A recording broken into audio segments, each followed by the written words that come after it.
ملګرو ولې په اوبو کې د لامبلو نرستو زمونږ په لاسونو او پخپو باندې داسې شوزونه راشي او زمونږ د ګوتو په نوکونو باندې دا سپین داغونه ولي او ماشومان چې کله جاړي نو داغونه اوښکې ولې نه بهیږي؟ ملګرو د دې د پیژندو لپاره زما سره د ویډیو د اخیره پورې اوسئ. نمبر 12 ملګرو تاسو په خلکو په نوکونو باندې داسې سپین داغونه لیدلی خو تاسو چرته دا سوچ کړی دی چې دا د سو خلکو په نوکونو ولي؟ په نوکونو باندې موجود دا سپین داغونه تاسو په باډي کې د آیرن، کیلشیم او د مینرالز د کمی د وجې نه زمونږ د جسم او د دماغو کنیکشن دومره زیات سترانګ دی چې زمونږ په جسم کې په کم سے کم څه ګډوډ راشي یا څه بیماری یا د نیوټرنز کمی راشي نو د هغې علامات موږ ته زمونږ جسم ډیر زر ښیي د دې لپاره چې موږ هغه فوراً ټیک کړو. نمبر 11 په 1989 کې د امریکن جرنل اف پبلک هیلث کې د پبلش شوي یو سټډي په مطابق کم خلک چې ګسلاسي یعنی هغه ټول خپل کار په ګسلاس باندې کوي هغه تقریبا 9 میاشتې کم ژوندي اوسېږي د هغه خلکو نه کم چې رایټ هینډډ دي. دا ځکه ولې چې په دنیا کې زیات شوزونه د رایټ هینډډ خلکو په حساب سره جوړ شوي دي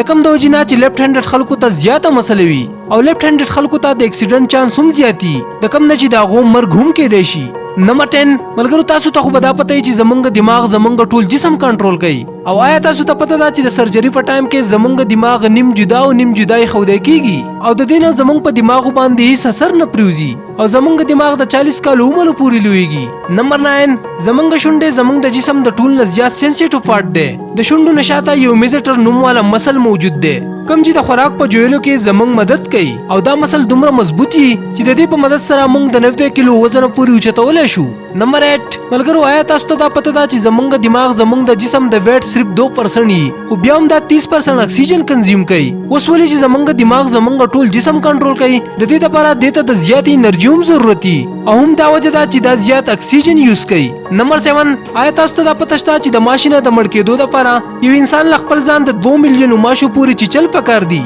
اوس اخر داسې ولې خلک وکي او فیکټ خدا ده چې یو ماشه ستاسو د باډي نه د 0.01 ml پورې بلډ ابزارب کوي نو د بلډ لاس نه د مړ کېدو لپاره تاسو له 2 میلیونه ماشي پکار دي. نمبر 6 ملګرو ستاسو فنګر پرنټ ستاسو د ټولو نه یو ناشنا شیز دی ستاسو د ګوتو په شان لیکي په دې دنیا کې د نور هیڅ چا هم نه وي که ستاسو څوک جوړ وایي نو د هغو هم فنګر پرنټ جدا وي خو آیا تاسو ته پته شته چې ستاسو د ګوتو په شان ستاسو ژبه هم یونیک ده که تاسو د خپلې ژبې پرنټ وکوئ نو هغه هم په دې دنیا کې د چا سره نه میچ کیږي او اوس ګورو چې کله به هغه ورځ راځي چې موږ به خپل فون هم په خپلې ژبه باندې لاک کوو. نمبر 5 ملګرو که موږ خپلې پیپړې د خپل جسم نه راوباسو او په اوبو کې کیدو نو هغه به په اوبو له پاسه ګرځېدی شي دا ځکه یې ولې چې موږ هم څومره ساعت دننه یا بهر پرېږدو زموږ په پیپړو کې همیشه 1 لیټر اکسیجن جمع وي کم ته چې ریزیجول لنګ والیوم هم ویلی کیږي او د دې وجې نه پیپړې په اوبو باندې ګرځېدی شي. نمبر 4 ملګرو یو انسان په خپله زندګۍ کې د 1,80,000 کیلومترو پورې ګرځېدی شي دومره خو هغه انسان 4 پیرې د ټولې ځمکې نه چکر لګولی شي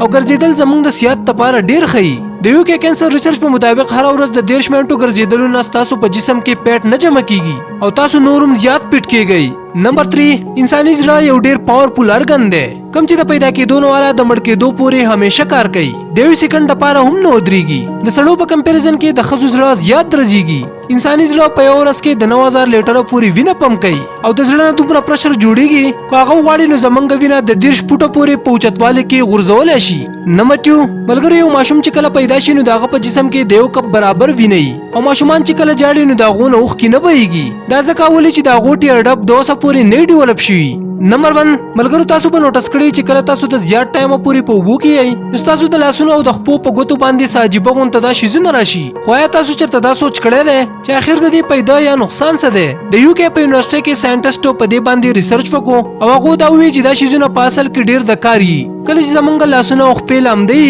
نو دا شیزونه د څه شیز په نیولو کې زمونږ مدد کوي او که دا شیزونه نه وي نو موږ به په خپل لاسو باندې هېڅ هم نشو نیوی. ملګرو که د ویډیو نه تاسو لږه غونته هم زده کړه کړئ نو ویډیو خامخا لایک کړئ د خپلو ملګرو سره شیر هم کړئ او د داسې نورو انټرسټینګ ویډیوګانو کتلو لپاره دا چینل خامخا سبسکرایب کړئ. جزاک الله.